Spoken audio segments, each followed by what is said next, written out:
everyone, welcome to today's event on responsible leadership in the digital age. My name is Arnoldis and I'm the policy manager at BCS and I will be your host for today. BCS Chartered Institute for IT is the professional body for IT, and alongside digital leaders we have curated this event to discuss responsible leadership in the digital age and what that looks like and your role in delivering that. We have an exciting couple of hours planned for you today. Here's the order of events. Arrive and welcome by me. Hi, welcome. Tea, coffee, drinks in the back if you need. Please help yourself. And then we're going to have a keynote speech by Jacqui Leggetter from the Department of Works and Pensions shortly after this. She's going to talk to you about a variety of things, including managing the use of AI and ethics and setting the pace for the rest of the discussion today. After Jacqui, I will invite 4 panelists to join me up front, where we're going to have a Pulsar Jam, which is something we do at BCS. It's a monthly webinar, although it's the first ever live one we've ever had. Woohoo, live! First one in Leeds, first one ever not online, that we're going to be discussing responsible leadership. And it's an exciting opportunity. We've got really great panelists lined up for you. You will have a chance to talk to them, ask them questions, grill them a little bit, so prepare your questions in your mind ahead of time. So just a little bit about BCS. Oh, I haven't finished doing my my agenda, sorry there. And then we're going to have an experience speech by Chris, who is a BCS member, and he's going to talk about the value of professional membership and his experience as a career switcher. After that, we're going to have a keynote speech by Rashik, who is the CEO of BCS, and then we're going to give you a chance to mingle for about half an hour at 4 o'clock before we close for the day and call it quits for now. As the BCS. As a professional body for IT, we represent over 60,000 members. Hi, Lena. Hello. We represent over 60,000 members globally. We are a leading voice in all things tech. This is increasingly true for AI. In May, our fellows published a paper called Helping AI Grow Up Without Pressing Pause. Read it through that QR code right there. And this was in response to the open letter that was sent out by lots of leading voices in tech, calling for a pause in AI while we could figure out the not so positive sides of AI. Our decision to go against the grain and say, actually, no, we shouldn't pause AI. We can achieve an ethical and good AI without pressing pause, as well as our continued hard work in the field, caught the attention of the Office for AI, with whom we've built a working relationship with. And we've had 2 roundtables with them so far. One on understanding and hopefully mitigating the risks of AI on marginalized communities, and then another on the risk associated with AI, and again, how do we marginalize that? And then you can also, as a culmination of all of our efforts, we've written our own open letter. Sorry, I'm staring at you. You're right in front of me. I'm enjoying it. Good connection. Thank you.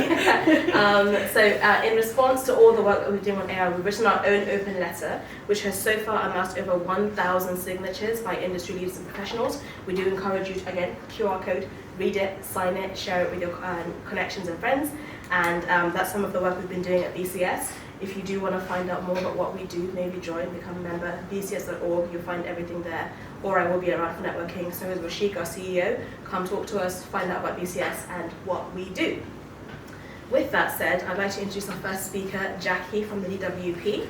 Please come on up, Jacqui. Thank you. If you don't, I'm going to just take 1 minute to move these chairs back a little bit. I'm going to pull your slides. I'm a little bit of a walker. Just while we're bringing up the slides, so my name is Jacqui Leggetter. I'm one of the deputy directors in DWP Digital Group. I'm based in our digital hub in the northeast in Newcastle, and I currently head up our integration team. So I build out all of the technical infrastructure that enables us to share data and information across DWP out into other government departments and with our private sector partners. I'm also our lead enablement for the organisation for driving forward our transformation and specifically adopting our strategic reference architecture, which is a composite-based architecture, which is of course helpful to us in the use of AI working through a distributed data ecosystem. I'm not going to talk about any of that today. I'm going to talk about responsible leadership in a digital age. And I thought about what is leadership? We all have our own definitions of leadership and what great leadership is. And I thought about what would I want to be recognised for as a great leader and as a responsible leader? And actually, It's not being known for the things that I do or I personally achieve. Well, that's important to me. Where I get my biggest kick as a leader is actually leaning in and helping others be the best they can be. So it's about enabling others to achieve. So being leaders, we have to think about how we're responsible and how we lean into innovation, but also help stay within guardrails, but helping people be the best that they can be. I then start to think about, well, what are the characteristics of a responsible leader? Probably words that you would expect to see there: honesty, considerate, integrity, respect, inclusive. And if we think of some of the greatest leaders of our time, we would think of people like, please come in,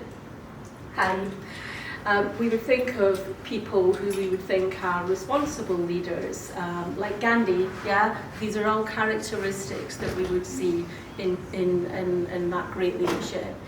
We might think about people who are perceived as great leaders. Margaret Thatcher, often quoted as one of the best leaders of our time. Was she a responsible leader?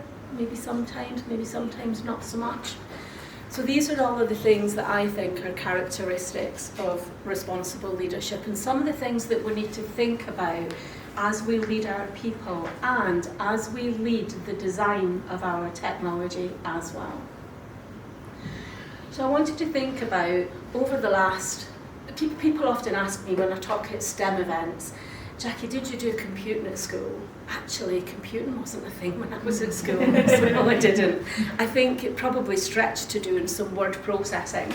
And I can remember sitting with a piece of technology in my first job thinking, I had this personal computer in front of me and I had loads of papers where we were trying to track overpayments of benefits and think, must be a better way of doing this. But I had this personal computer with this thing called data ease on it, and I built my first database. And we think about where we've come from then. How quick can you spin up a database now? We think of all of the advancements, the internet, absolute game changer. We think about mobile devices, the Nokia phone used to just be a phone, yeah? Boy, did Apple change that, yeah? As soon as we got the smartphone, that was it, we're all connected. And of course, connectivity, not just to the internet, but starting on 1G, 2G, we're up 5G, having that fast speed connectivity, really impactful advancements. Of course, cloud computing.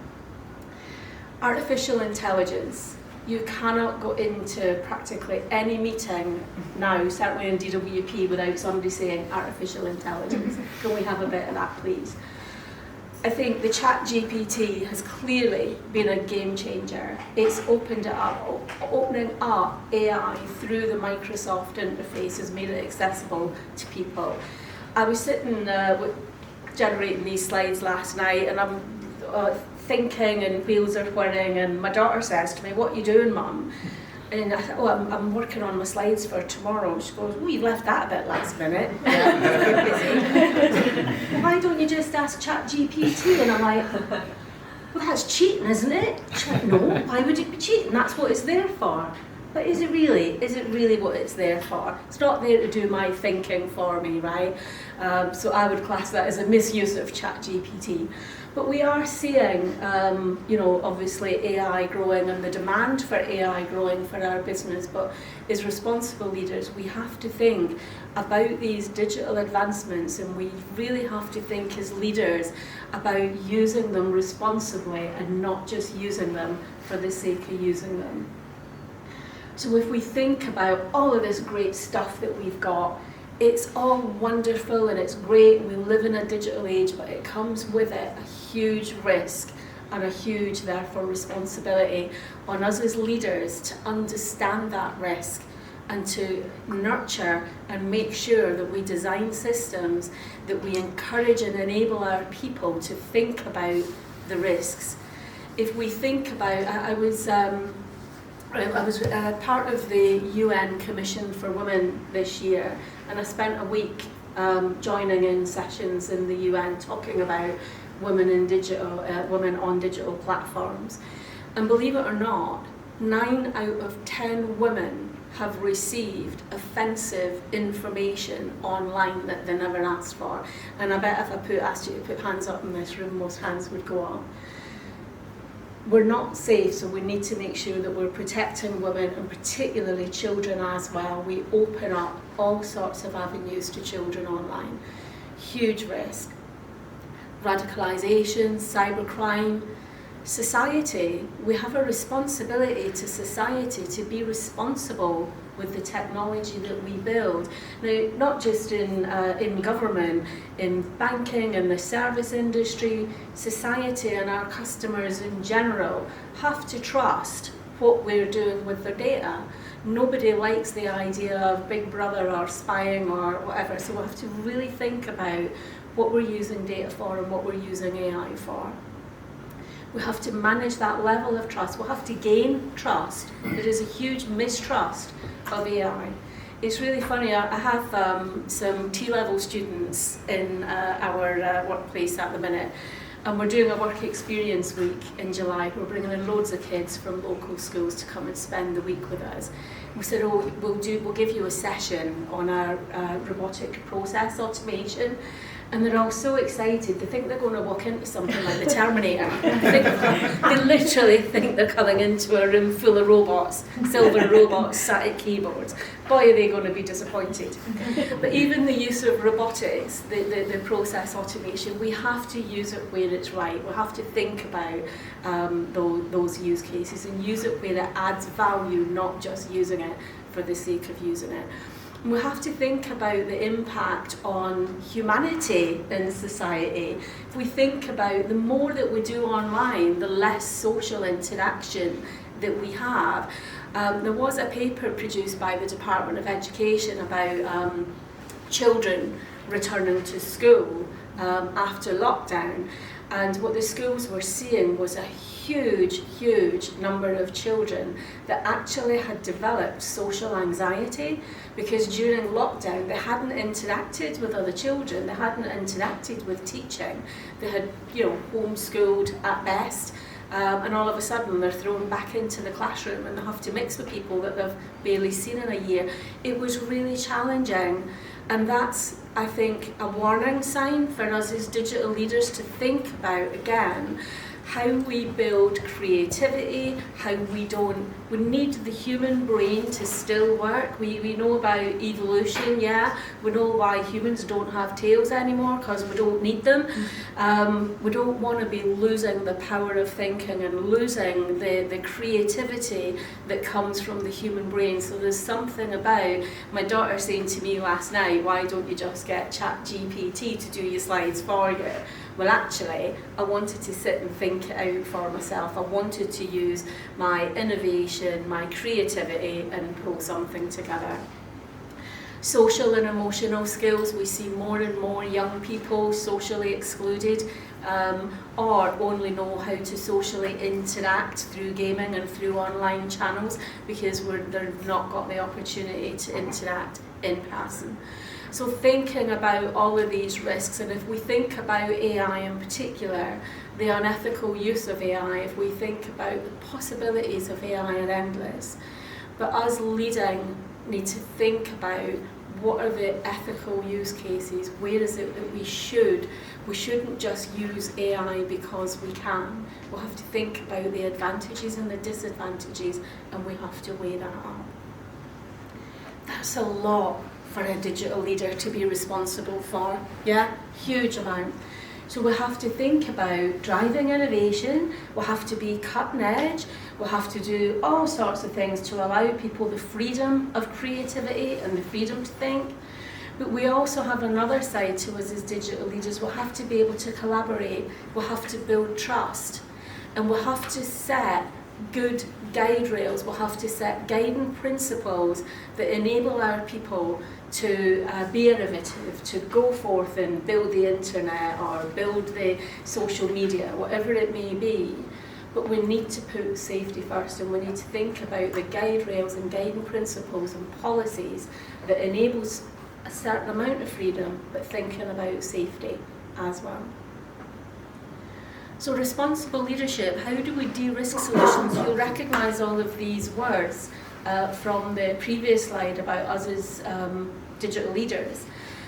This is about the actual systems that we design. If we think about the content, the ease of use, the user need, the accessibility, the safety, the inclusiveness, how they support the society that you're trying to reach, whether that's customers or government citizens, being respectful and safe. So the same types of words that describe us as a responsible digital leader can also be translated into describing some of the characteristics of the digital services that we design. Those are the types of things that we should be keeping in mind as we lean in to set the guide rails and design responsible solutions as well. Some of the things that I do as a responsible leader, it's not all about the technology, it's mostly about the people, because the technology will keep advancing, right? There's definitely something for me about promoting diversity, being inclusive, providing that safe environment. A lot of actually being, I think, a responsible digital leader is in the people, in how you lead your people, in the environment that you create for your people, and how you promote that diversity of thinking. If we don't have diversity of thinking in the services that we build, we won't have diverse systems, and that's a really key factor in AI. We know that AI has biases. We've seen the facial recognition and the bias that is inbuilt into the facial recognition systems, particularly for people of colour. So there's something about, if we're developing AI, we need the most diverse set of developers than we've ever needed to be building out that technology, to make sure that we're not building in bias to the AI, because that's probably one of the biggest risks in using AI, is having that biased thinking. We can't help it, even though we're aware of it. We can't help it. We are made up of who we've been in our life, how we've grown up, what our background is, yeah? And that's why we really need to promote that diversity in our people. There's all sorts of things on, the guiding principles, meeting legislative requirements, building sustainable. We think about, the balance of AI uses a lot of processing power. How do we meet our sustainability agenda if we're putting in loads of AI, and this is why it's important for us to use it the way that makes sense to do so. So there's an awful lot of things that we have to think about as a responsible leader. Biggest challenge is use of AI, and particularly unethical use. We've all seen the creation of fake news. Depending which site you go on, it will give you a narrative that is fully believable, and as you click on links, it will play into that narrative. Even if you know it's a lie, it looks believable. So we have to be really careful about where the AI is sourcing information from, and particularly in a work context, that it's sourcing reliable, trusted information. Using it for tracking people without consent or cause, we see that a lot on social media. We know that some of the social media devices listen in. I think we've all now signed up some consent thing even without knowing it. It really freaked me out. I was driving my daughter's car the other day, and I said something about a breakdown, and the car actually asked me, do you want me to get a breakdown recovery? And I'm like, whoa, I was talking about me having a breakdown, not the car. And I'm like, what happened there? And it was trying to ring the Mercedes garage, and I'm like, no, don't ring. So it shows the listening, and I'm like, oh, I'm not going to have any secret conversations in this car. But the power of that AI, we have to be really careful, and we have to think about, the capability could take us into all sorts of places. We had someone talk to us recently from the NHS about AI and thinking about the use of AI in the NHS and making clinical decisions, and the risk that poses if you get that wrong just once, And we're the same, that's the extreme case in the NHS, but we're the same everywhere. if we make a mistake, who's culpable? The decision making will always have bias in it, how do you build AI to be fair? I'm not sure you can. So you have to think again about that use case. The ethical use of AI, obviously there's lots of guidance being produced, and I agree with the BCS position. To pause it is not the answer, yeah? Because if we pause it, if we don't lean into it and we don't create some of those guide rails, people will just go and do it anyway, and they will lean into ChatGPTs or similar and build things in the wrong way. I think for us to be responsible leaders, we need to lean into AI, and we need to lean in and we need to do it responsibly, and we need to think about all of those responsible characteristics of what we do and think about that fair and just use. Be really transparent with your users, where you're using it and what you're using it for. Particularly in DWP, we already use AI a huge amount in terms of taking out a number of mundane tasks. You know, we support 13 million pensioners, about 5-6 million people unemployed and disabled. We couldn't handle that amount of work without automating some of those tasks. And I think about one in particular that we use is when we still need to gather paper evidence from citizens, and when we gather that paper evidence, you know, there used to be armies of people pushing that paper around the organisation trying to get it to the right agent. And no surprise, we scan it and we use optical character recognition, which is a form of AI which can read the letter, and it is a learning form of AI. It can tell the difference if we have a letter saying, well, I read your letter and I nearly died at how much benefit I was getting, or I fell off a cliff and I nearly died and I now have a disability. Those are two completely different contexts, and sure, we've trained the AI to pick up on the difference on that so that it can route those correspondence straight to the agent's desktop same day. And what that enables us to do is put all of those people that used to push that paper around into things like work coaching. So helping people back into work, a real value-add task, a real task that actually makes a difference to individuals' lives, makes a difference to society, and makes a huge difference to the taxpayer, because we'll have a higher percentage of people in work. So for us, it's about taking away, enhancing the productivity on the mundane tasks so that we can move people to the more value-add tasks. And we're doing it in a way that doesn't introduce risk or vulnerabilities. We won't have any AI making decisions. There will always be a person involved in the decision-making process.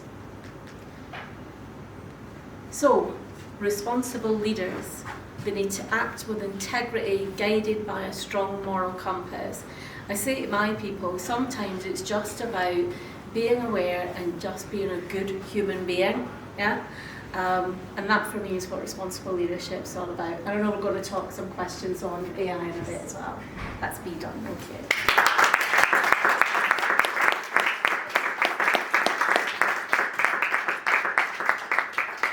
Thank you, Jacqui. That was really great presentation. I found that really insightful.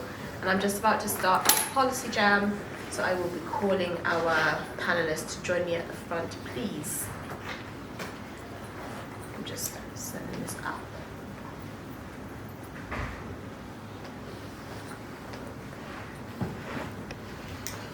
Okay, yes, so we're about to have our first ever live Policy Jam. So Jacqui's already up here. Can I have Sherin, Sabby and Rashik join me at the front, please?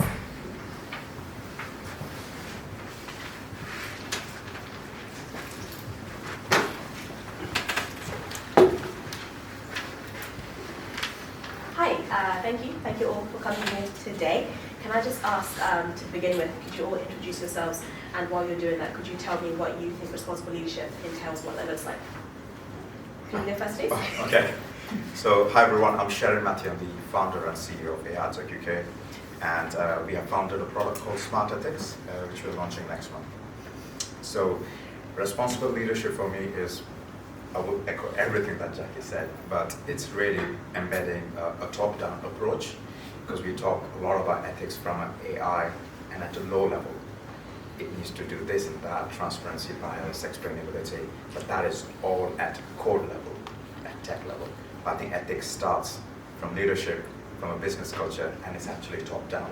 If business is ethical, the products that we build will be ethical. So for me, that's the angle we should take instead of going bottom up. Thank you, Sherin. Rashik, please. Yeah, hi, Rashik Parmar, Group CEO at the BCS. Responsible leadership is something that we've been doing a lot of thinking about, both in the BCS and in my previous job at IBM. And for me, responsible leadership has a number of different aspects. One is about being a professional, and being a professional means that you have the level of competence to be able to do that job. You take accountability for what you're doing. You have a very clear set of ethics on why you're doing that, and you understand what it means to be inclusive. And so being inclusive is not just about gender equality or ethnicity and so on, but it's about inclusive mindset and purpose. So that's one aspect of responsible leadership. The other part of responsible leadership is the leadership part, which Jacqui very eloquently talked through, which is leaders are there not because they're appointed as a leader, but because people decide to follow them. And why do you follow somebody? You follow somebody because what you're about to do is something that you care about. And you come together around a purpose, and a purpose that matters. And that purpose may simply be helping an elderly person at a difficult time in their life, or it may be to solve one of the biggest societal issues that we've got around clean drinking water. Whatever that purpose is, being clear on the purpose and driving it in a way which is true to the value of what you're trying to do, is having values which you can relate to, and having a way of working which becomes really where work no longer feels like a pressure or something that you don't want to do. It becomes more like fun, right? And having work feel like fun makes leadership much more something that's inclusive and valuable. So that's how I kind of unpack responsible leadership. Hi everybody, I'm Sabby Gill. I'm actually the chairman of Digital Leaders. We're an organisation, 180,000 individuals from various organisations who are interested in just understanding what digital leadership is. I think the answer is actually in the question, which is, it is about being responsible and accountable, which is what Rashik was referring to, is if you're not responsible and accountable for what it is that you do as a leader, then you're no longer a leader. And for me, that's the most important thing, is it's really about being accountable for the decisions that you're making as a leader to your organization and not shying away from responsibility. And too many times today you hear people talk about, the obvious one is when they always use the word I. That's about them. Whereas when you really see a responsible leader, they always talk about we. It's the inclusivity element around what their role is. And for me, that's the most important thing, is making sure you take accountability for the decisions that you make as a leader. Thank you, Jacqui. I know we've already met you, but if you could just tell us what responsible leadership, I know if you want to, but giving you the floor if you want to expand more. Yeah, just to agree with what's been said, being accountable and being responsible and representing the values of your organisation and really helping drive those values of your organisation, I think is important. Super, thank you. And I'm just going to present our panel with some questions now, but I will come to the audience with, in a while for you to get involved. So if you can just start to think about questions you might have for them as well. I'm going to start with you, Jacqui. Thank you again for your presentation.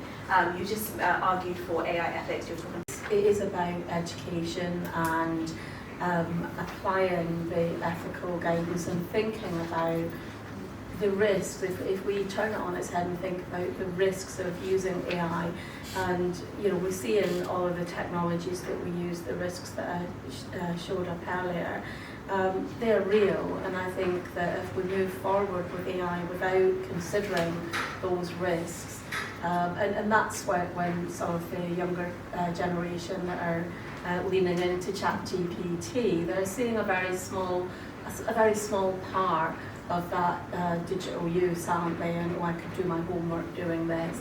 But what they're not thinking about is, well, actually, you'll not have ChatGPT when it comes to sitting your exams, right? And so if you've used that all the way through, you just score a flunk at the end. And thinking about applying that ethical use and just having some really simple guidelines around. I think for us in DWP, there is something around, not having AI make decisions for you. That's something that is sacrosanct, and I think for young people in particular, having them lean into things like ChatGPT and other AI technology is amazing.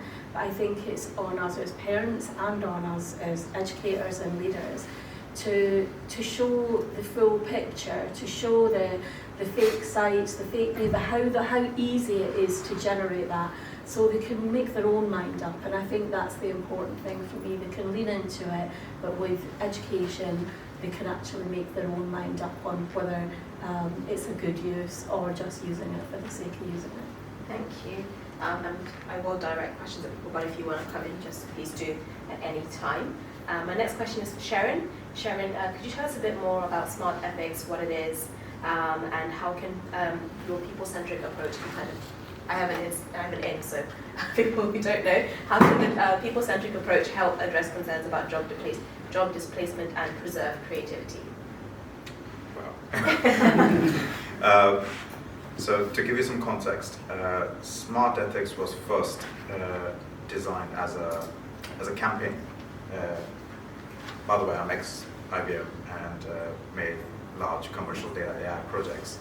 And then I got into this journey of advising AI startups to become ethical. And I saw a general challenge that, how to be ethical? Like, is there anything that we could just make it practical to apply everything that we had just discussed last half an hour ago?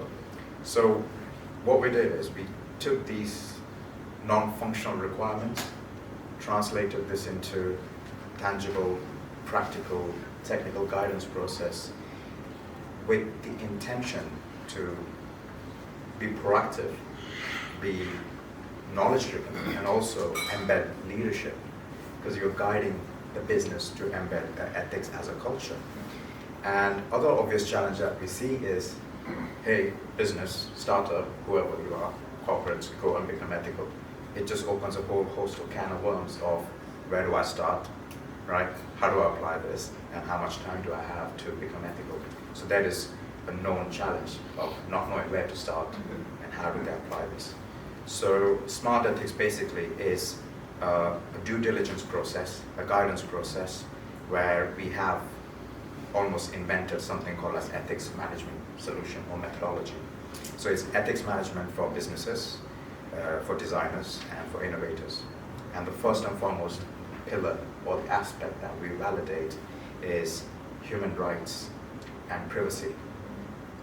We talk a lot about privacy, human rights, but sometimes it's really challenging. What does that look like technically to apply and embed that in your business? So we have put clear guidelines to embed things like data privacy, immersive privacy, creative privacy, intellectual privacy.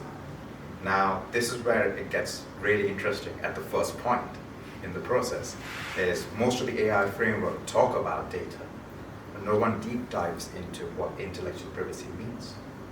So this leads into the next point, which is creativity. Creativity is a very interesting form of intelligence. I'm assuming in this room we have everyone who knows about tech, AI, but there are few who might know about quantum apart from Rashik. So if I said, how many of you know how to apply or build a quantum computing platform? Feel free to raise your hand if you know. There you go. Right. That's great. Now imagine if tomorrow there's an AI tool to help you build that, which means all of us in this room can build quantum computing tech like that by just clicking or prompting. What does that make all of us? We all become equal, although we are not. And there's an element of intellectual authority that we have straight away preached, right? Rashik has worked for years to become a thought leader and an expert in this space. There are artists who have been to schools, colleges, and practiced art for years. So are lawyers, professors, doctors, farmers, and the list goes on. And there's an element of license that we have to execute something that we have created intellectually. Take the example of taxi drivers, right? They have license to drive and know that city inside out. What if tomorrow Uber comes and says, I'm deploying driverless taxis? Do they have the authority to do that at the first place? Do they own taxi drivers? No, they don't. They subscribe to that intelligence. And this is where the first pillar really makes businesses think about this very basic question about AI. Artificial intelligence. Where did it come from? Because it's artificial, who owned it? And very similar to data privacy, you know, we talk about who's going to store it, who's going to process it, who has the authority on data. In a similar way, we challenge who has the ownership of this intelligence and who should have the license to drive this AI too. This leads into Jacqui's point, because if Jacqui was using ChatGPT, Jacqui understands the context and could challenge the tool back and use it in a positive or in an augmentation manner, and that's responsible. However, if a student who has paid a fortune for 3 years of education and then everything was written, submitted, and graduated with just prompts, what happens when internet goes down? That's it, they know nothing, right? So I think this is where the first pillar really puts the context of intelligence in place. And subsequently we have purpose, we challenge the purpose of why you're building this and for who. Then we also challenge the value chain of the product, where if you're building this, have you even thought of what happens to the skills, the systems, the society, and the end-to-end sustainability as a whole impact of this new innovation that's about to be launched. So yeah, it's a whole 360-degree progressive process. Thank you, Sherin. Actually, sorry, long answer. No, Yeah. I think it laid a nice foundation for my next question. When I was preparing for this, I met with the panelists just to talk to them, get to know them a little bit. And something that Sabby said stuck with me, and he said, AI is meant to enhance jobs rather than replace them. So could you, going off that and what Sherin just said, could you please provide examples or insights into how responsible innovation can enable a symbiotic relationships between humans and AI, and how it can amplify human creativity? Yeah, look, along with my digital leaders, I have a day job, which is I'm a chief executive of a company called Dext, and we are a applied AI machine learning organization to help accountants and bookkeepers. And basically what we do, and I'm sure if any of you are small business owners, you have what's known as the shoebox experience. So you're probably familiar with just putting all your receipts in a shoebox or a carrier bag and sending it off to your accountant, and then literally 2 or 3 weeks later they'll come back to you and tell you what's missing, or can't read this particular invoice, or have lots of information requests. But basically what we do is we augment that and make it literally, you take the invoice, take a snapshot of it, similar to the DWP example Jacqui had given. Once you've got that data, you're then able to almost act on it straight away. The number one reason why small businesses fail today is cash flow. They don't know if they're going to hit the next payroll, and that's their biggest worry. So if you had access to information in relation to what are my invoices, what are my receipts, what's my bank statement, what's all of that in real time. So that's basically what we do, and we're the largest provider globally of that. So that's a perfect example of where we are able to augment AI, applied AI, machine learning, into what would be a fairly mundane activity that a bookkeeper would do. And then what we then allow the bookkeeper to do is really go and then look at the data, and that's the most important thing. We've extracted it, we've reviewed it, we've automatically applied some element of data enhancement to it to be able to then process it. And that's one example. Another prime example is doctors and the whole medical situation. on how quickly it is now available for somebody to be able to almost take a picture.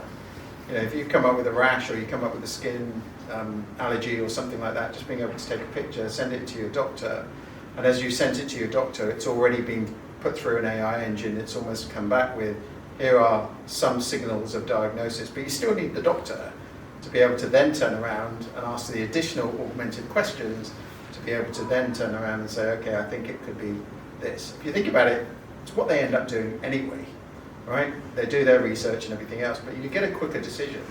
And that decision, we all know in healthcare, is so important because you're able to catch things a lot quicker. Also, you have to think about the fact that, you know, we talk about AI as if it's something that's only just been created. It's been around for a number of years. It's just come to highlight now. If everybody remembers when Amazon first started, right, they started off and it was all about books, right, and buying that book. And then as soon as you sort of selected that book, how quickly did Amazon almost come back to you and say, actually, there's another book that you may like based on the books that you've already ordered or previously read. So that's very, very much around personalization and categorization of your experiences. And that's another thing that we all experience. The number of times that all of you have probably been on a search engine, next time you go in, guess what? On the right-hand side of your screen, you see all of these things similar to something that you may have searched previously. So all of those things are happening, but it does go back to, how do you just make sure that personalization and categorization is presented at the right time for somebody to make an informed decision. For doctors it's easy, for personalization it's easy, and in the job world, and it's always the first thing that I get asked as a digital leader is when people turn around and say, yeah, this is going to take my job away, it's going to take a lot of the activities. It's not going to do that if you apply it in the right manner. It will only do that if it's done in such a way that people look at it and sort of, you know, the ideal example was the bookkeeper. The bookkeeper's activities of having 4 or 5 people who are sitting there, take those invoices, put it through an OCR process, take all of the data.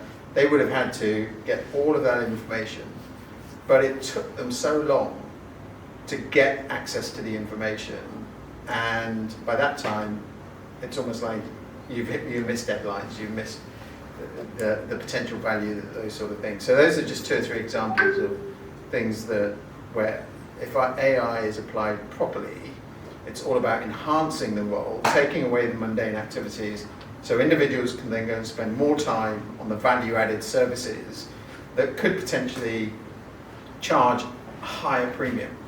Because you'll probably pay more for somebody, an accountant, who's providing you more valuable insights into your business than the activity of just photocopying invoices for you. Can I just add a couple of things here?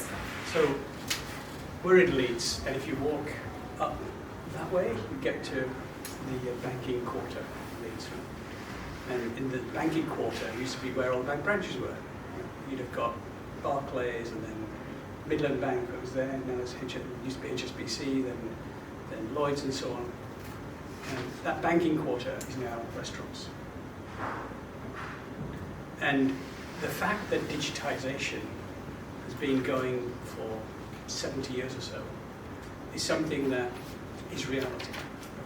And the phrase I say is be digital or be digitized. This next wave of AI is just the next wave of digitization.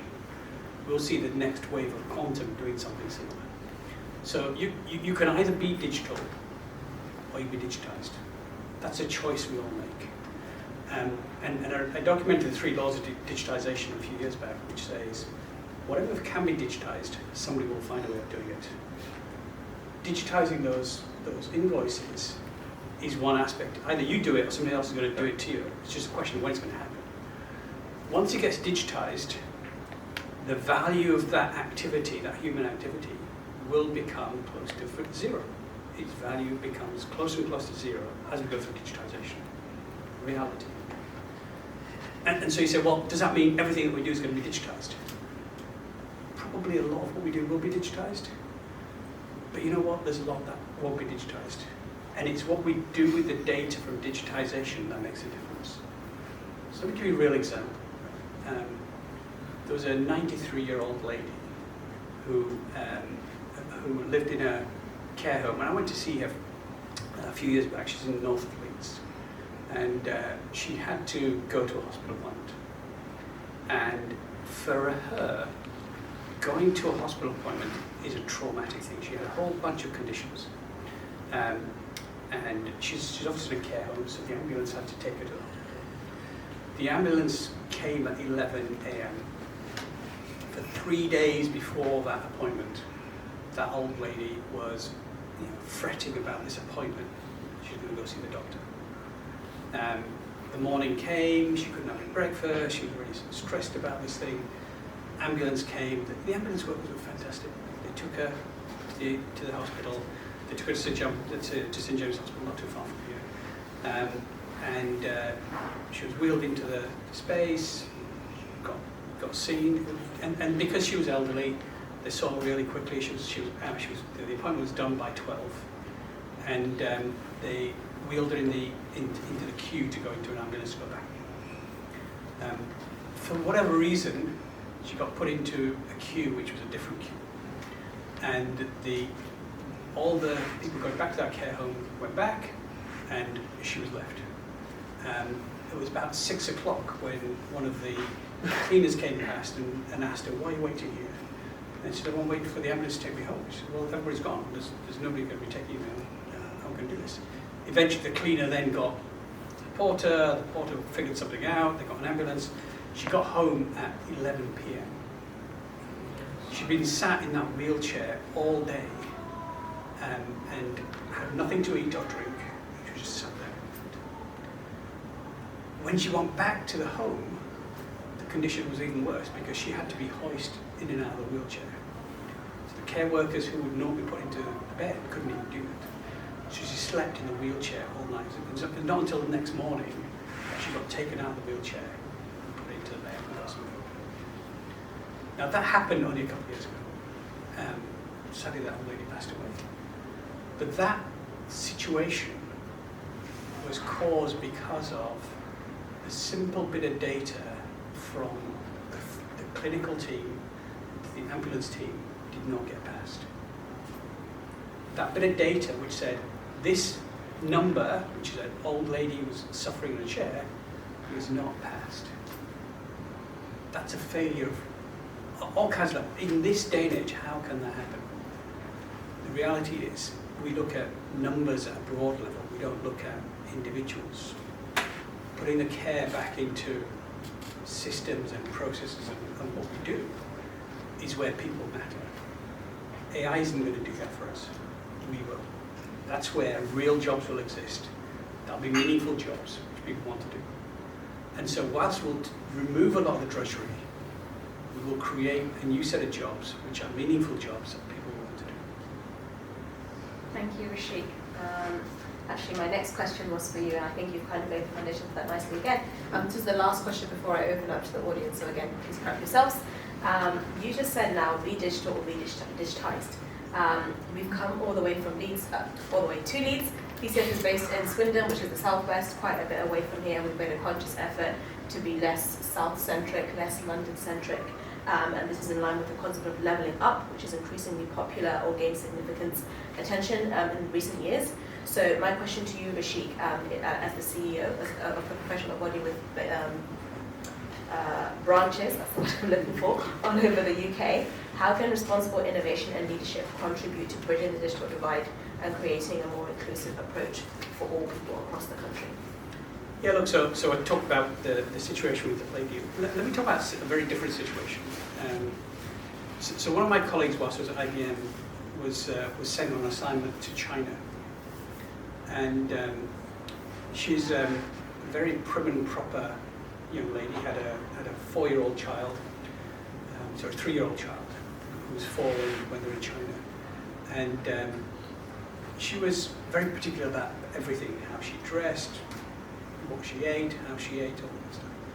And they arrived in China, and about 2 weeks into being on assignment, the daughter comes to her mother and says, Molly, it's my birthday next week.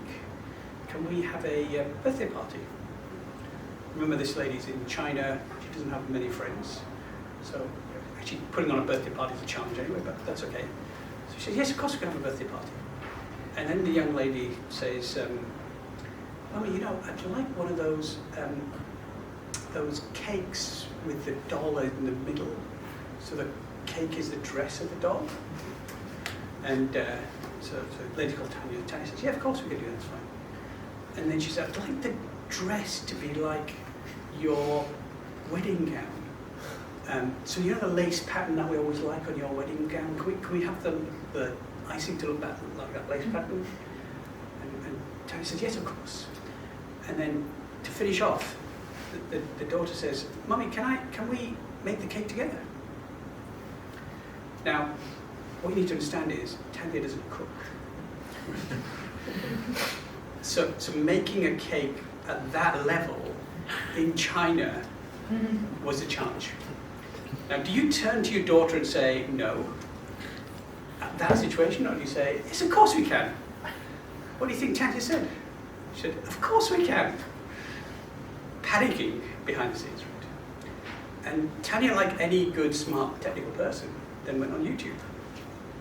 And she spent the next week watching YouTube videos of how to make the cake, how to ice the cake, how to do the icing, and they made a cake. And I can't show it to you, but I've got a picture of the cake. It was phenomenal. And the point of the story is that what is happening is knowledge is commoditizing. A lot of the knowledge that existed in the world is now in the form of words, in the form of videos, in the form of audio, and it's available to you at the touch of a button. What you have to do is you have to build the skills and ability to achieve outcomes that matter to you. And you can do that anywhere. It doesn't matter whether you're sat in Leeds, whether in Swindon, in Timbuktu, on a boat in the middle of the ocean, you can do that. And so when it comes to leveling up, I think what we have to do is we've got to realize that someone smart like Sherin over here can think of the idea of building smart ethics, build a tool which can be accessible to anybody in the world. And that can create new value where you are, whenever you want. Right? And I'll give you another example before we close. There's a chap called Jacqui Leggetter, and Jack is a 15-year-old who lives in Arkansas. And like many 15-year-olds in the States, his parents have to work incredibly hard just to keep the house financially stable. And he relied on his uncle to be his kind of father. His uncle would take him to baseball games, to football games, take him to practice for playing whatever instrument. I think he played the trumpet or something. And all of a sudden, his uncle got prostate cancer and died. When Jack's uncle died, Jack became a recluse. He was like, this is not fair, my life's fallen apart, because he was kind of on his own. And so, that's a nice ringtone. That wasn't a screen van, but that's different. Jack decided that he was going to do something about this. So he started to research, what is it about prostate cancer? He found out that it cost $25,000 to do one test of prostate cancer. You take urine, you do some tests, and it's a very accurate test. But because it's $25,000, it's not done very much. So the only time you do it is when the symptoms are so great that it's probably going to be prostate cancer. You kind of just, confirming that you're about to die is when you do it. And so Jack thought there must be a way of picking this up sooner and reducing the cost of that test. He continued to research and found that there's a particular protein that's secreted through prostate cancer. He figured out how you could map that protein onto a particular nanostructure, which could be impregnated on paper, and the paper would then turn black, which would give you a level of confidence that this prostate cancer was real. And he figured out you could probably manufacture that paper for about 5 cents. So you could take a test which takes $25,000 and make it 5 cents. He wrote all this up as a 15-and-a-half-year-old, sent it to lots of professors. How many professors do you think read his paper? 0. Not one professor read his paper. It was then, about 6 months later, he submitted it to the Gordon Moore competition. And the Gordon Moore competition is where a number of learned people will review papers. They actually read the paper and said, technically this may be possible. They gave him the funding to go and build this piece of paper in one of the labs in Stanford. He manufactured it. That's now being rolled out worldwide as a test for prostate cancer. That issue which he faced, which is, I don't want anybody to lose their loved one to prostate cancer, drove him to do that work. That knowledge and information existed. He just turned that into something that was real. And the point about leveling up is, there are so many societal issues out there.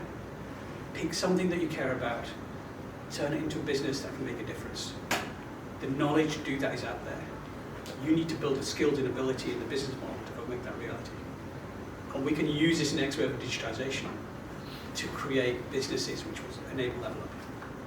Super. Thank you, Rashik. And now I open the floor for questions. If you could just stick your hand up, and when I call on you, just say where you are from, who you are, where you're from, and then your question, please. Any questions from the audience?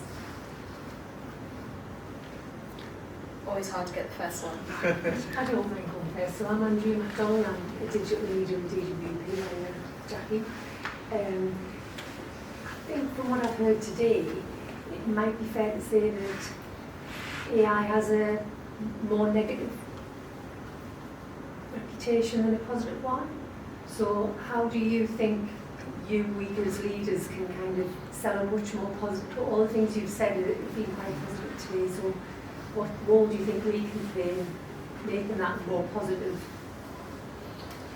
AI experience? I'm happy to start, if that's okay. I will echo some of those points that we have already discussed, but I think as a leader and as a responsible leader, if AI is being used as a tool, you have 10 staff and they're struggling with throughput, bandwidth, and time, right, and efficiency.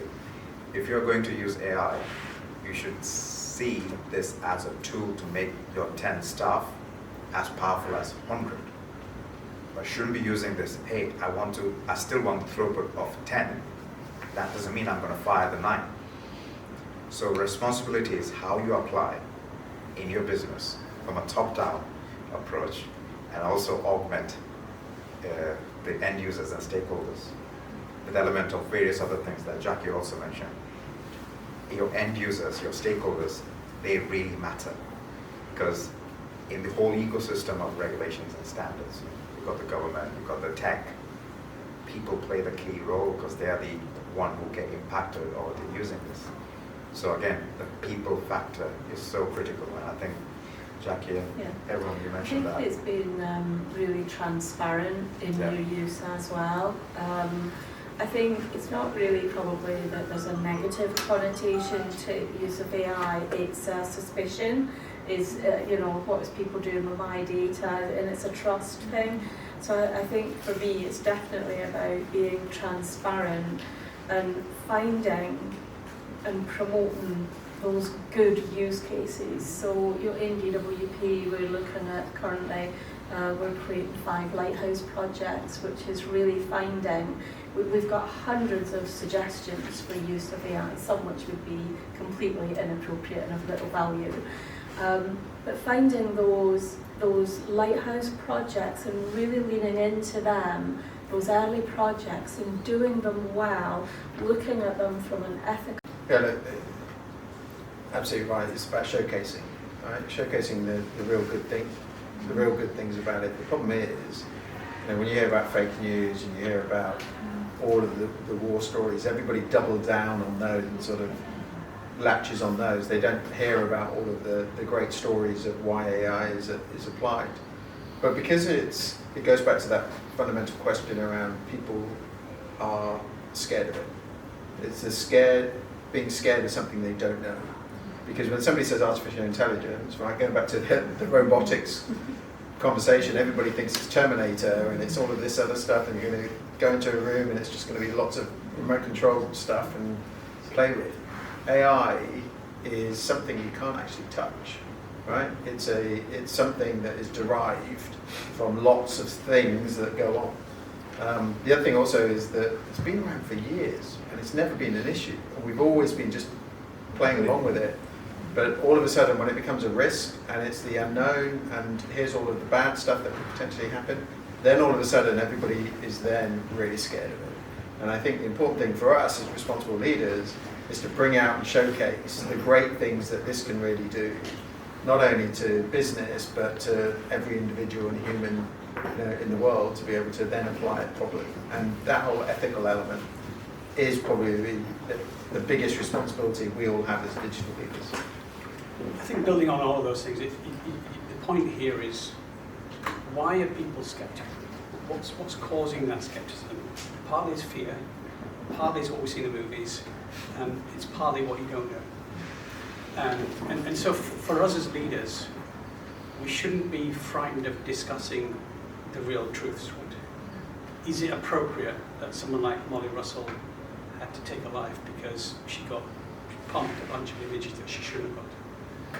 Is it appropriate that AI algorithms, in whatever form, end up the postmasters? Some took their lives and some ended up in jail. We've got to, we as a profession, have got to recognise that we have to take responsibility as a profession for that as well. And the accountability is key. You all may be writing code in your own in day lives. Are you doing that with cognizance of both the intended and unintended consequences? Have you thought about the scope of the data, and is that data inclusive, or have you built some bias into that set of algorithms? Have you thought about some of the environmental impact of that code? When you look at AI, the energy consumption on AI is doubling every 3 months. That's not sustainable. When you look at some of the data centers that are being created, they're consuming 30, 40, 50% of the potable water in villages. That's not sustainable. So we have to not shy away from some of those realities, some hard truths. And as leaders, sure, showcase everything you're doing, but also showcase that we're being responsible at all levels, which is why we built out the responsible computing framework. We talk about what responsible data center look like, and so on. So we'll talk about that more later. But you've got to be accountable for what you do as a professional. Thank you. John, I saw you had a hand up, and then I'll go to Joe after you. If I can take both questions at once, then we can present them to the audience, please. Yeah, mine was around just thinking about the people, and not so much about the technology, but some of the examples you were saying there about how digital technology transforming and automating things. When you've got workforces of people where there's a lot of uncertainty as to what jobs are going to be like and what skills are going to be required, what do you think the role of us as digital leaders need to play to kind of create those opportunities and, I suppose, manage some of those expectations of people in the workforce in that respect? Thank you. And then I'll ask Joe for your question as well, please.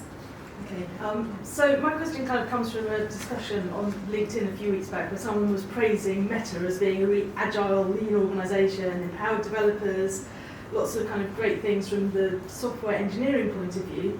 But of course, we know Meta has led to all kinds of harms to society and to individuals and communities as a result of their work. And it seems that a lot of these outcomes are emergent. Like they haven't really noticed instances of ethical choice just go flying past as they've gone through in their development cycle. So my question's around kind of skills and organisational structure so that we can still have lean, agile organisations while also making sure that we do have accountability and skill set and structure to be able to actually identify and make ethical decisions. And then just for the benefit of everyone, could you introduce yourselves, both of you, please? My name is Jo Stansfield. I'm Director of Inclusioneering and thankfully avoided all of the receipt box issue of being a small business by going straight to Dext in the first place. I'm John Maskery from BCS. Okay, thank you. Did we catch that? I didn't make note of the questions. The first question was about digital transformation. How do we calm anxieties and create opportunities? Is that the essence of the question? And then the second question was about skills and structure. How do we maintain lean and agile methodologies while having accountability and ethical professionals as BCS advocates for? Is that correct? Yes. Okay. Can I take the first question first? So in DWP we have around 90,000 staff, all of whom are worrying about what was AI going to do to my job, particularly in our operational arm. And I think the key is to bring those people on the journey with you. AI isn't just about the technology, it is about the jobs of tomorrow. And as you said, it's different jobs, it's new skills, probably more digital skills. We're going to have more data available to us than we've ever had. And certainly within our journey, we want to use that to really improve citizens' lives. We want to use that to create really seamless journeys for citizens, not only across DWP but across government. If we think about the difference that can make to society, you change your address, you notify that once and it updates your passport, your driving licence, your DWP, your council tax, you name it, and it's done, and you've done it once. That's the potential of using something AI in the middle there. But I think there's something about us working with user needs. Do citizens want that? Because some citizens fear that because it's Big Brother, isn't it? So there's working with the user needs. There's working with the business needs and understanding what types of jobs do people want, what skills are they bringing, making sure that we're not replacing decision making. So the decision making around accepting changes of data, etc., has to be done by a human to make sure that somebody isn't flooding our systems with fake addresses, etc. So it's really important that we bring together, the puppet model, the people, the process, the technology, the policy, and the operations, and that we build out these projects together. It's not just about technology, and that's the collaboration bit of the digital leader for me, is to bring all of those areas into designing those projects. So I think for me, the two questions are actually very connected, because ultimately AI is there to serve humanity and help solve issues and problems that matter. And because you can build it doesn't mean that you should. Right? I can design a knife. I'm going to choose whether I'm going to use that knife to cut fruit or kill people. Right? It's the same knife. And it's up to us to help figure out what is it that we're trying to do. Any individual in an organization, in a business, is there for a purpose. And is that purpose something that resonates with me? If it does, then I might go do that. If it doesn't, then I might go somewhere else. And we learned from the pandemic, the Great Resignation, where people would shift to things that matter to them. So understanding purpose is key. And as you think about purpose, then you start to unpack, well, how do I materialize that purpose? Am I about helping people find new jobs? Am I about helping people do accounting? Am I helping people figure out what ethics means? These are all different kinds of purpose. And translation of purpose into processes and practices, and figuring out how to do those practices and processes as efficiently and effectively as possible, that's the role that people are going to play. We may do that one way today. Tomorrow, some new AI tool may come along, means we'll do it somewhere differently. That purpose will be enduring, because that's how we get value. We've got to look at the impact of what we do from the consumer perspective, the outside-in user perspective. And what would argue with someone like a Meta is, yes, they build the tools and throw them out there. If you start to be somebody who is curating content, do I take responsibility for the content on that platform or not? If I take the media industry has been doing that in a very structured way by having journalists who curate that content. If you democratize content, and let society manage that content without any form of mediation, the consequences are you're going to amplify the things that are popular in society. Things that become popular are typically the things are not the things that we want to be popular for. And so it's blindingly obvious what's going to happen. It may not be obvious to start with, but you can see it play out. So what you have to do is you've got to come back and say, how do I go back to my purpose? What's my real purpose as Meta? Right? And have I gone away from what my purpose is? And should I refocus on my purpose? Or is my purpose simply, I have a platform, so I'm going to make as much money as I can from it? That's a valid pathway. Recognize the consequences of the pathway you follow. Thank you. Sharon, you like to reply? Yeah. It's because when we built Smart Ethics, we were trying to build human rights, purpose, risk, social value chain management, and ultimately accountability to redesign if at all anything goes wrong. I'm going to focus on both the questions and try to answer in one go. And I'll focus on the 7 factors of sustainability and social value chain management. So what we did was we put something that is practical for businesses to look at 7 steps where they can start with, right, I'm building a new innovation or a new technology, and I don't want to reinvent the wheel every time I'm making a change. So what's the first thing I want to measure? Skills. Let's start with skills. What happens to existing skills, and what happens if the existing skills are not enough? What would you do with this technology? Is it going to add more value and create more skills or opportunities? So it's really seeing technology in a positive lens and creating a skills ecosystem around it. Okay, not disrupting it, however, augmenting the existing skills ecosystem. The second 2 things that we then measure is the speed and scale at which you're about to disrupt or launch the new tech. So if you measure and assess that, you know, okay, I'm about to launch iPhone 15. Billions of people are disrupted by this. Or I'm about to update this app, which means everyone will have to download this.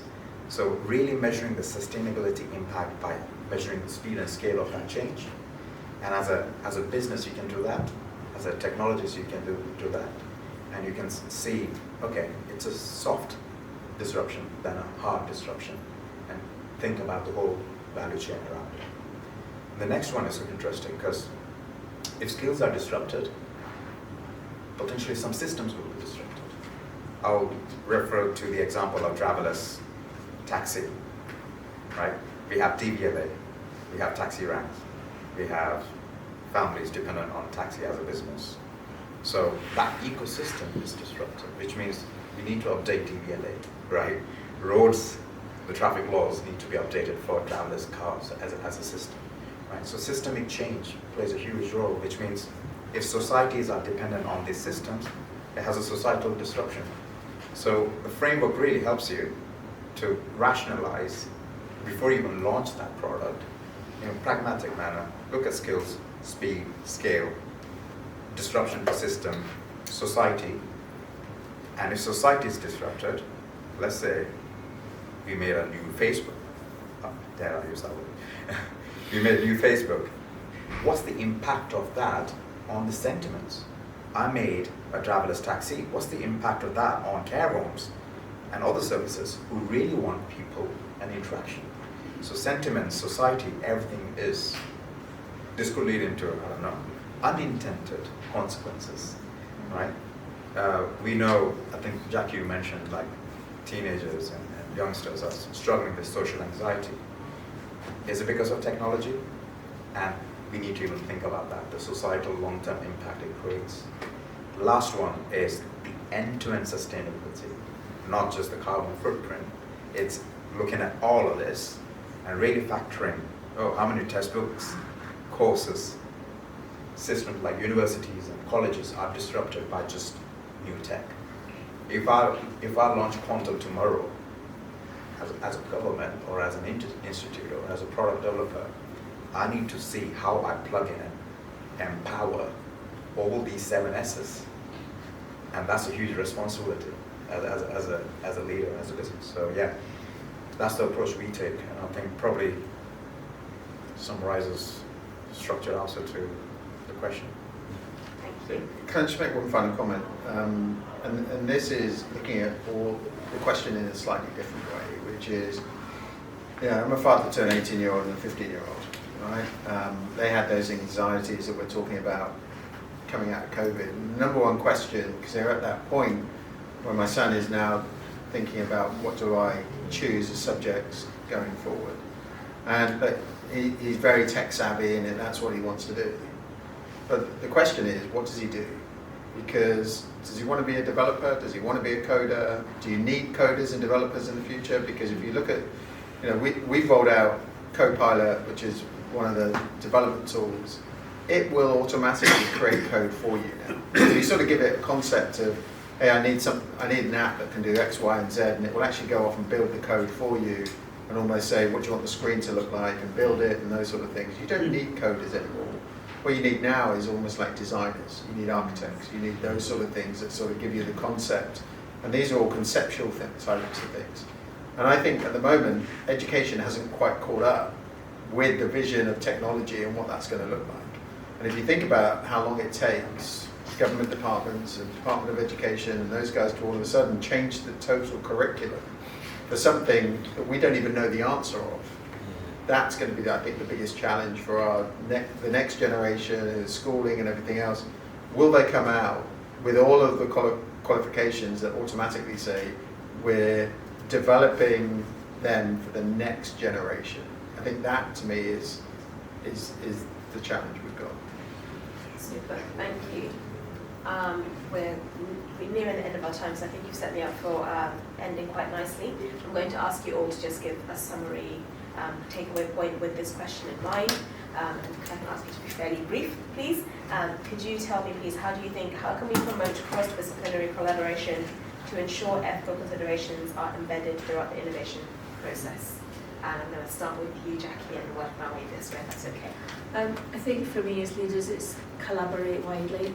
And as I say, not just doing technology for technology's sake, really like the terminology of thinking your purpose, think of your objectives, and stay true to your organisational values. Thank you. Look, I think it's that whole, things like this, right? It's having an open dialogue and getting different perspectives from it and actually being open and transparent in the conversations and discussions, because it is one of these things that if it's not talked about in a positive manner and show examples and tell everybody about it, it will then just become something that everybody's going to be scared of. And it's not something to be scared of. If you put it and apply it in the right way, it will be bigger than the internet. And for us, we're at a real pivotal point, depending on which way if we don't put some sort of element of, not necessarily pause, but a framework around all of this and make sure that it's, the strongest word is governance around it. I think it does have the potential to potentially screw everything up. Thank you. Rashik, please. I think it comes back to one of the core things we're trying to do here, which is we want to try and create a world that we want to be part of. And to create that world, it's got to be inclusive for everybody. There's no point creating a world which is only good enough for sharing and nobody else, because that's not going to be very exciting, I don't think. So it will be fair. So we've got to be inclusive from that perspective. And part of the beauty of life is the diversity of life. And part of the ways in which innovation happens is when you have the juxtaposition of different disciplines. Innovation is in the center of bringing together lots of disciplines. And so we have to do this. We will not address the societal problems unless we get the diversity of thought and insight into those problems. And so I think if you look at any innovation, it comes from being inclusive. Even Singularity University brings together multiple disciplines to drive innovation. So for me, it comes from two things. Figure out the issues in society we want to go and fix. Let's go do something about it. Second thing is realize that ideas can come when you bring thoughts together. And take those ideas and play them through, but then remember you've got to come and look at it from a human lens. Otherwise, you could be just doing tech for tech's sake. Thank you. And finally, you, Sherin. That was beautiful. I don't know how I can top that. I would say, just going to summarize, really being progressive and proactive, and I think being purpose-driven. And when you're purpose-driven, you are, to such extent, by default, you are people-centric. And if you're not solving a problem, there's no point building AI. You could use standard Excel spreadsheet and solve that problem. But if you're genuinely not solving a problem which is unexplored and is genuinely an impactful problem that you solve, then then there's value for applying AI. And that whole thinking is the new leadership that is, there's a demand and it's we need it right now. And that thinking is missing at this stage. So I think if everyone did that, that would make life much easier. And one last point is, I come from obviously a tech background. For me, it's like, don't do it just for the sake of doing it. Do it in a pragmatic manner, i.e., you've got an idea, challenge the idea, and use all of this at the ideation stage. Like you might be doing project briefing, put all of these things together and make it inclusive and challenge the idea. Then you might build a concept, again, bring an inclusive, diverse theme and challenge all these purpose, values, and make it people-centric. And some people might say, too late, I've already made my product and it's already out there. It's never too late, right? Softwares and everything is digitalized, right? Which is next version, next month, could be fixed with people-centric, purpose-driven, and with positive mindset. It's all about being proactive at every stage of your technical journey. Amazing. So yeah, that's me. Amazing. Thank you everyone for taking part in the first ever live policy jam. We've got a hand.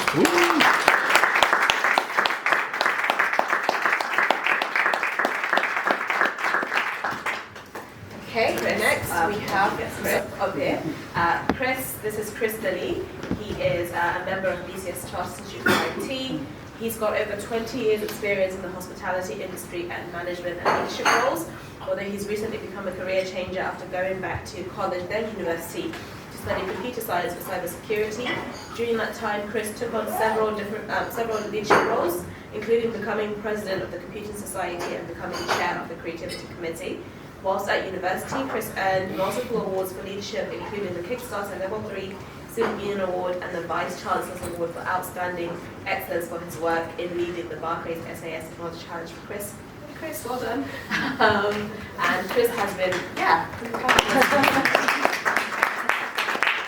Chris has been actively involved in BCS for the past 5 years, both through the student chapter in West Yorkshire and currently holding the role of West Yorkshire branch treasurer. So this is Chris. I'm going to get out your way and give you this introduction to yourself. And that's how to get out of actually giving a speech, because she's done it all for me. I got asked to do a quick talk about my experience and stuff as a career changer, and I had to think about it, and obviously about the leadership side and some of the things that I've done over the past few years. So, as I said, I've quite a bit of experience in hospitality, from managing pubs, restaurants, to poker rooms in casinos, bookmakers, general hospitality, even DJing. But that's going back a few years now. So in 2015 I had a child. Well, my wife had a child. I'd be very rich man, I wouldn't be studying if it was me. Anyway, so one day I'm walking through Skipton where I live, and I see at the college there a signpost. It's just a sign saying, "Come study computer science level 4." It's kind of, I've always wanted to do this, it's something I've always been passionate about. It's computing ever since back in days of BBCs. I don't know who remembers them, I'm sure some do. I had one.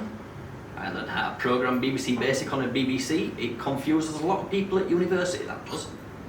Don't know why, but anyway, I went and signed up, and it's kind of, yeah, level 4, happy days. And went in, and they didn't do level 4 that year. There wasn't enough interest, so I went and did a 2-year level 3 course, a BTEC extended diploma in IT, I believe it was.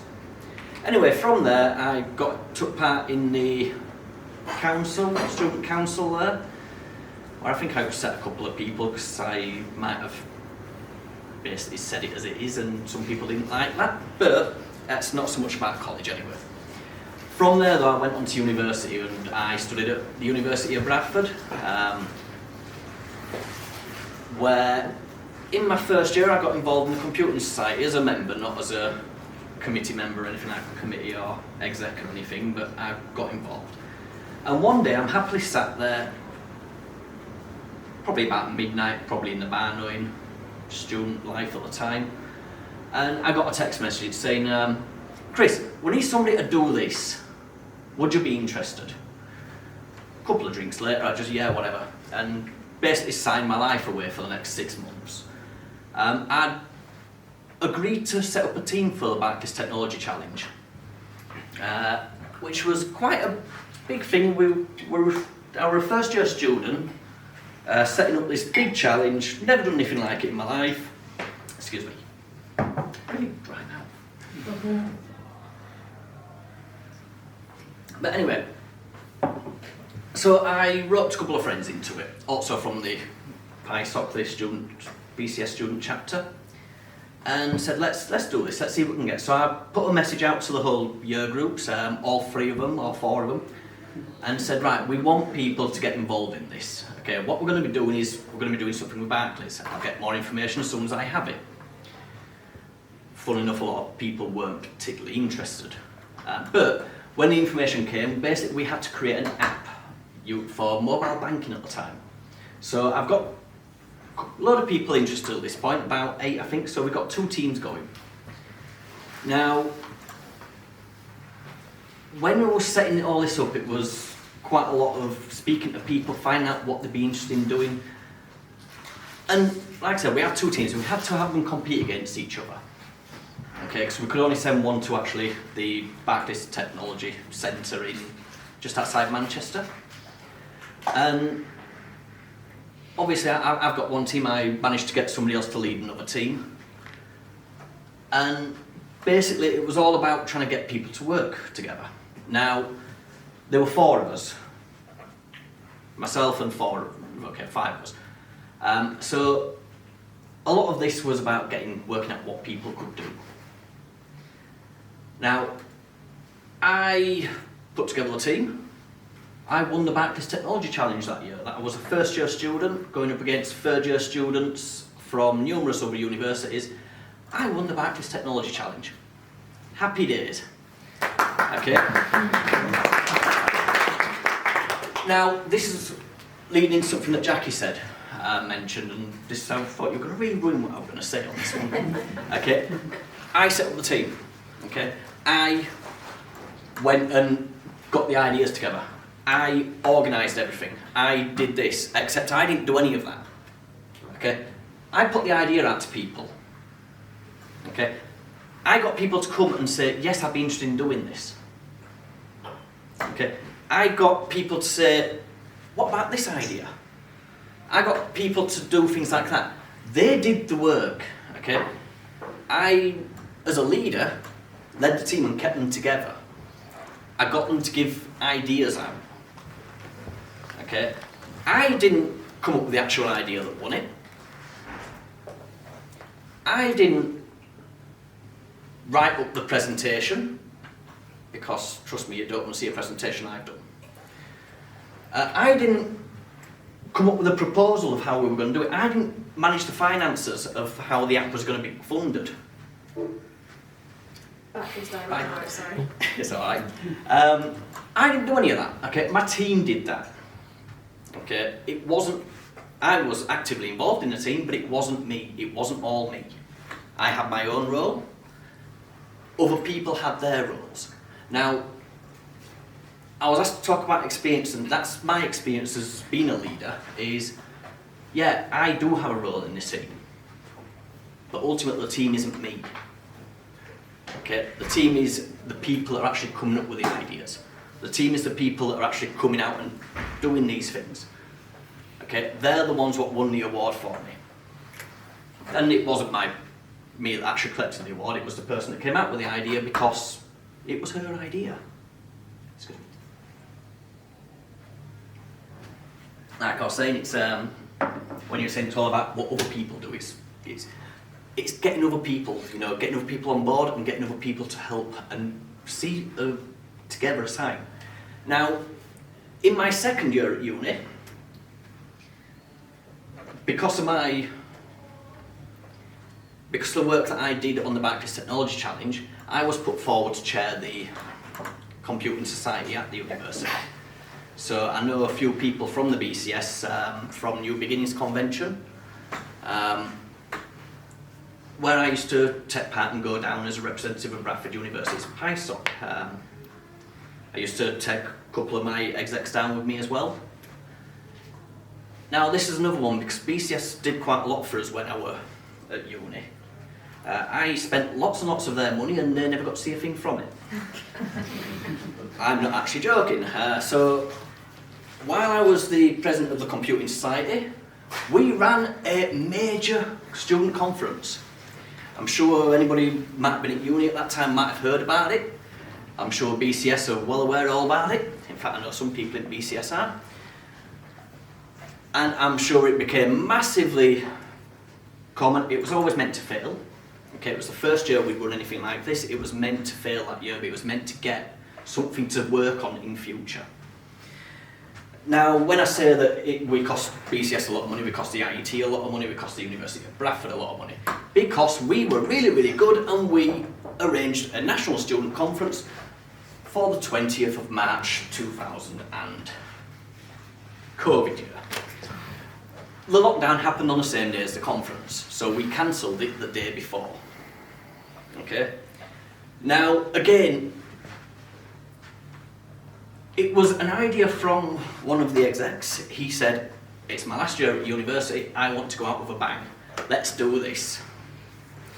It was a bit more of a bang than I think he anticipated. But we did it. Okay? We all got together, we held weekly meetings. As president, I dealt with BCS, I dealt with IET, I dealt with the university. Luckily, I was also on the activities committee at university, so it made it a lot easier to get things through.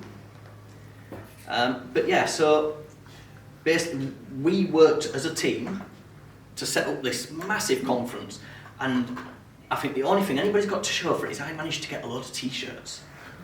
Okay, and then the union, a year later, threw the rest of them because obviously it was shut for a year and a half. Again, this wasn't me, this was the whole team. Okay, this was their idea. Okay, don't get me wrong, massive input from me, especially with my links with the BCS at the time. John Jeffries and the likes, I think you'll know John, was a massive help. Olivia as well. So, but it was a huge undertaking throughout a year of doing first year of your actual degree and actually trying to organise a major student conference and basically we booked the whole of most of the university, the main part of the university. So again, yes, I take credit for some of it. I take credit as the leader of the president of the society. I make sure that the people that actually did the work get the credit though because they're the ones what did the work. I filled the paperwork, I signed the stuff with BCS, I signed the contracts with the IET and with the student union. They're the ones what came up with the ideas. They're the ones what arranged speakers.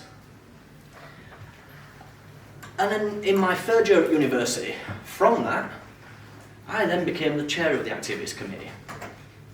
Now this was an awkward year because this was when everything was online, all because of COVID obviously.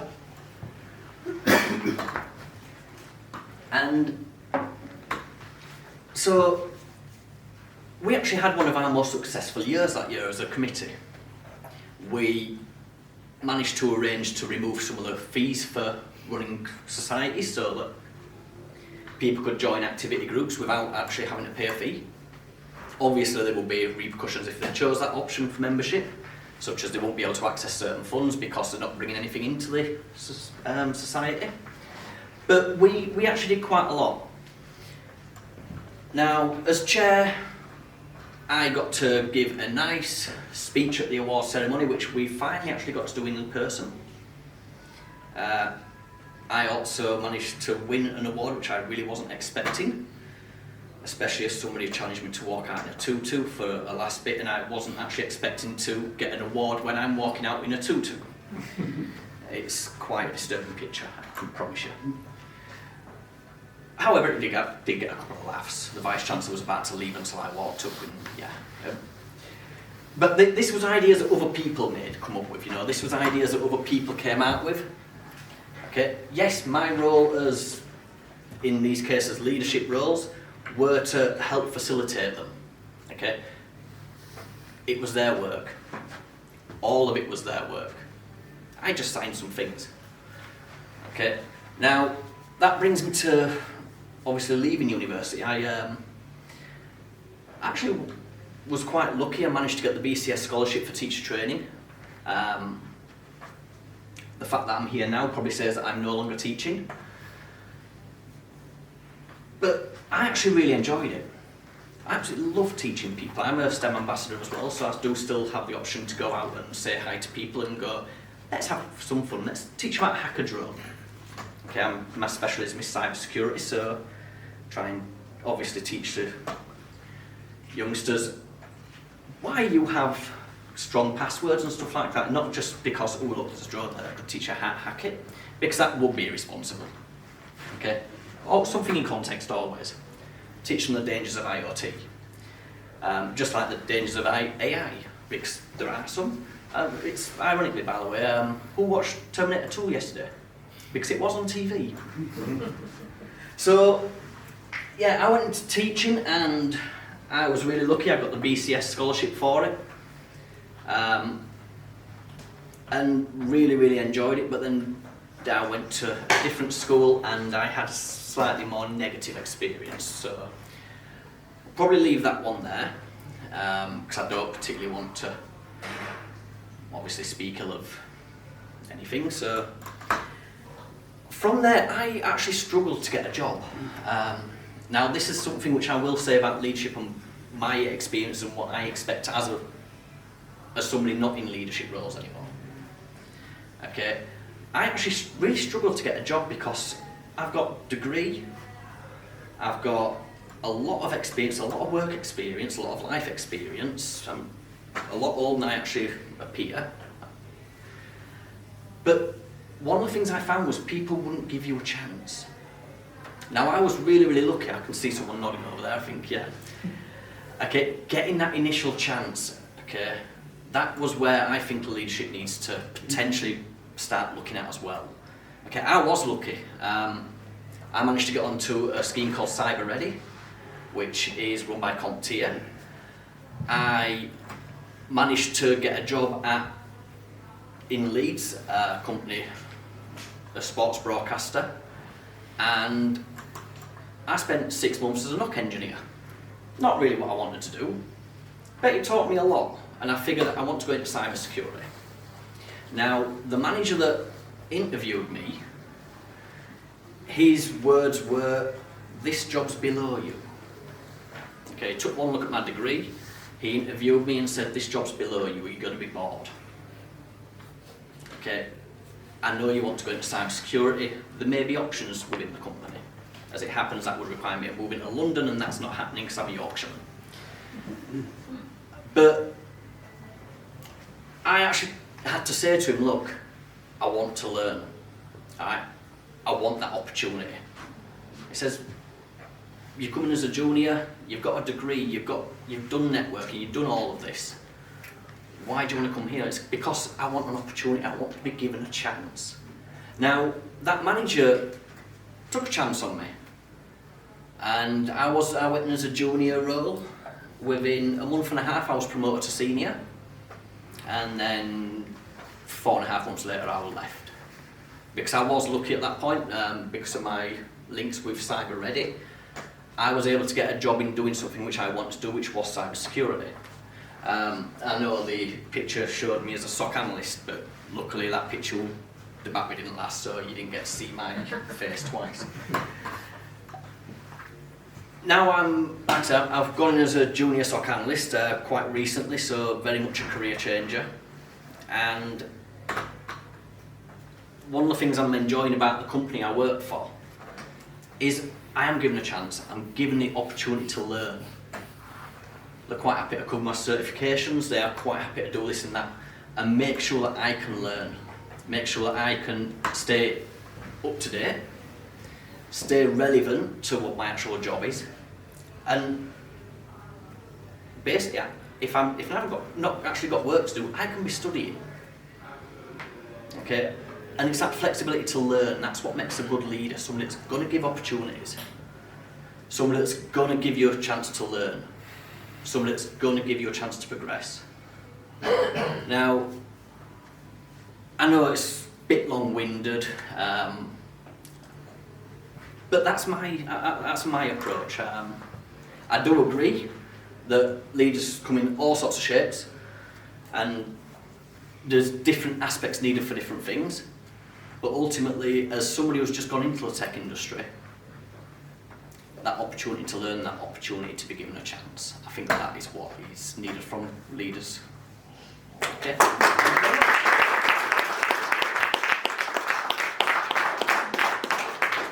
Thank you, Chris. I took a lot from that, especially for those of you, again, who don't know, BCS, if you know there's no I in team, as we've heard, and you're thinking, oh, I don't really know anyone having networks, join BCS. There are 60,000 members, all the way from students to distinguished fellowships, no matter what stage of your career, or if you're not in IT and you want to switch into IT, there are people who will help you find your team, find your we, and help you find your purpose, if that's what you would like. And then our final speech of the day comes from Rashik Parmar, BCS CEO. Please. So let me start by just kind of recounting what we've been through today. Jacqui very eloquently gave us a perspective on what is responsible leadership. But one thing that we didn't really talk about is why is it important right now? I think we're at a pivotal moment in society because of the exponential increase of AI. If you go to the website, there's an AI for it, you'll see just how fast the number of different AIs are just mushrooming. And we've been through the dot-com bubble, we've been through lots of these things. This is another fad that's going to pass, we know that. But actually, there's some seismic changes in society. We can see that from what's happening from the political landscape. I'm very fortunate in being able to go and see some of these political situations, so we can start to see where there's lots of time bombs about to kick off if we're not careful. So responsible leadership is needed right now, and it's not just in corporates, it's every IT professional has a role to play in stepping up and using this set of technologies to solve some of the systemic issues that society faces, that business faces. And that's needed right now. And I think through the conversation that we had, Sabby, Sherin, and Jacqui started to give you some perspective. Right? We've got to be able to take this notion of responsibility and unpack it and understand that ethics is a big part of that. And using tools like the smart ethics platform that Sherin's building is really important. Learning from how we guide our 15-year-olds or our kids is kind of vital. And providing a platform that helps 90,000 people find a better future for themselves and really drive towards their purpose is only possible when you have responsible leadership like Jacqui in those positions. And so I think this is a really a sort of microcosm of what we need going forward. But we've also got to be able to surface some best practices to make it easier for people to be good and be responsible. And that's really what we're trying to do as part of the BCS with the Responsible Computing Framework. And you heard from Chris and his story of how BCS provided him a platform to grow and become a leader and really sort of do some things which he didn't imagine he could do. And it gave him that first chance to go do things which really mattered. And so how do we unpack that? Responsible computing is a framework that we've defined. We've started to talk about what does a responsible data center look like, what does a responsible infrastructure look like in that data center, what does responsible coding look like? How do we think about all those aspects of coding and use that code in a responsible way? What does responsible data use look like? What's a responsible system? One that delivers on both the business outcomes as well as the transparency and drives forward the importance of using tech for good. And then how do we drive responsible impact? How do we choose the things that system should be used for? Because fundamentally, we're at a position where IT is on a curve where its trust is going to decline. That trust is declining because people will continue to make movies like Ex Machina, like Terminator, and society will see in their mind, Skynet's coming, it's going to kill us, right? And I can tell you the news is going to continue to do that. The only way we combat that is to showcase the good stories of things where it makes a difference. Solving the problem that 93-year-old had, because systems are separated, are broken, are really not delivering on what society needs. Let's use that technology to solve some of those problems. Let's use that to create a world that we want to be part of, because that's what we can do and we should do. So with that, I want to say thank you. Thank you for coming, and welcome to Leeds. You want to say? Please, may I ask a question? Sure. In relation to political landscape, why do you think that AI can make the political leaders much accountable and transparent in coming 20 years if you talk about the system, designing the system for our political landscape? What's the role AI will play in the future? So, you know, it's a very complex question because politicians have a very broad landscape of responsibilities. Right? Part of it is putting the policies and laws in place that govern us. Part of it is putting structure and fabric in place that allows the safety net for people. Right? They have the purview of defence. Right? There's a very broad spectrum of what politicians do. What we can use and what we are doing is working with the different parts of government to help them surface how do we use this democratisation of knowledge in a way to make the politicians much more effective. Better understand some of the decisions they're making. Be able to take the data from different perspectives and understand the consequences of some of the policies. Play out those policies and do their scenario planning. So work that we're doing through the BCS and other organisations are doing is helping drive that. A real example, you know, one of the teams were talking recently about some work going on with border control. How do we improve that border experience, right? So I think the answer is a very broad and diverse one. We can absolutely use AI to make our politicians much better and more effective. We can also use AI as a vehicle, as a political hot potato, and use that to do all kinds of manipulative things that politicians can do because they need to get votes. Right? And it's up to us as professionals to go and present that in the right way. Part of the reason that Joe and I were at a meeting with the Minister of AI was to showcase exactly this. So as part of the BCS, we are having delegations, Sherin was there as well. We have conversations with ministers to help them understand this and help them understand how they build a strategy which both leverages the value of AI for themselves, but leverages the value of AI to create economic value and improve the society.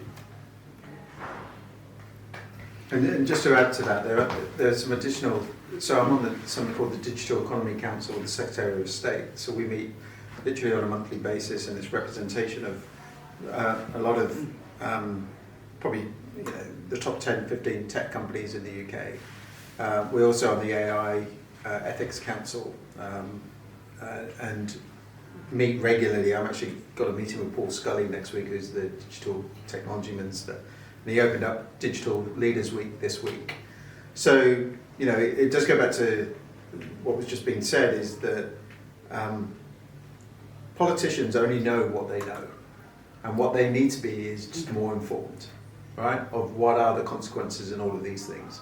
So it's probably the number one thing on their agenda at this precise moment, because they know the negative and the risks of this. Even politically, they know the risks, right? When you just go back to, I hate talking about Donald Trump and what happened in the US, and all of the fake news that he refers to, that's even more apparent now than it's ever been. So what's going to happen to the next political situation in the US and all of those things?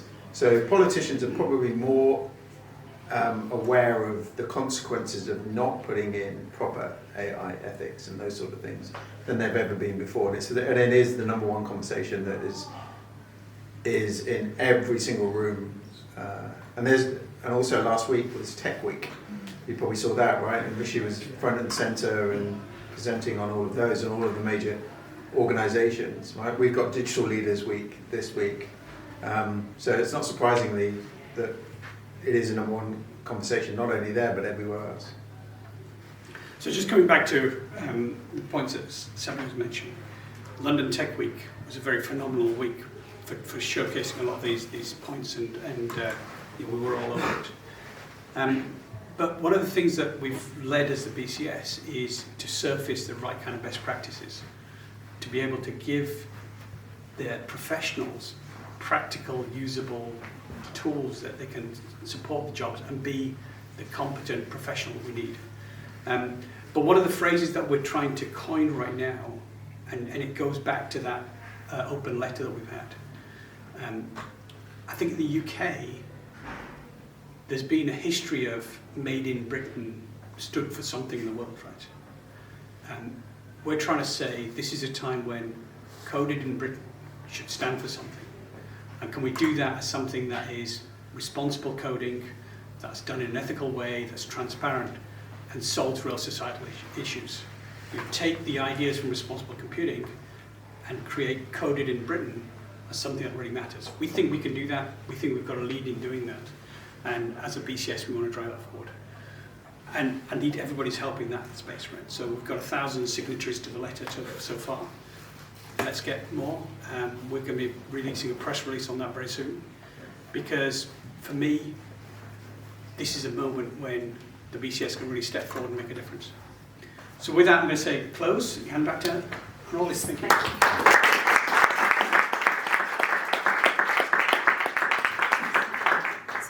Thank you everyone for coming today. Thank you to my panelists for their insight. Thank you to Chris, thank you to John and everyone who helped make this day possible. The takeaway that I got from today is we have to create a world, a digital world that we want to be a part of. And I think it was Sherin who said responsible leadership must be progressive, proactive and purpose-driven, which I think is really nice, the 3 Ps of responsible leadership. With that said, that concludes our afternoon for today. We've got the room for about 30 more minutes. Please hang about, network, get to know each other. If you want to know more about BCS, we're at bcs.org. You can email the policy team at policyhub@bcs.uk. And yeah, find us online and I'll be around as well just to talk. So thank you so much for coming, and that's it for today.